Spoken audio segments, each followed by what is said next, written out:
تخيلوا معايا كده ريحه باربي، وتخيلوا ريحتها ممكن تكون ايه. وعايزه ريحتك بقى تبقى زي باربي وتدي الفايبز بتاعت باربي كده في البيت، خليك معايا في الفيديو ده هقول لك عطر هتبقي باربي. وده يا جماعه البرفيوم اللي انا هكلمكم عنه، وطبعا عامله ماتشنج مخصوص علشانه، وهو برفيوم ود من ميم، براند ميم. لو انت مش عارفاها لحد دلوقتي يبقى انت مفوته عليكي كتير جدا جدا، عالم تاني من الانوثه والجمال. يبقى شوفي البيج بتاعتهم وشوفي الريفيوهات بتاعتي. البرفيوم ده بقى يا جماعه، يعني هتكلم الاول عن الباكجينج ولا هتكلم عن الالوان ولا عن الشياكه؟ برفيوم هيخرجك بقى من النوتات الكلاسيكيه والحاجات العربي، هيحسسك فعلا بانوثتك وان انت بنوته كده مهما كبرتي واتبهدلتي انت برضو جواكي بنوته بتحب الحاجات الجيرلي وبتحب الحاجات الباربي.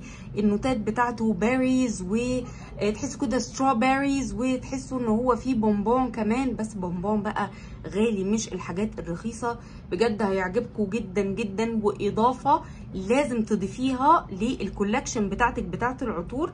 لما تجربيه هتفهمي انا حبيته قوي كده ليه، وهتفهمي ليه لازم يكون عندك. فوحانه ممتاز وثباته ممتاز، استخدميه في البيت هتتبسطي جدا جدا جدا لما تستخدميه.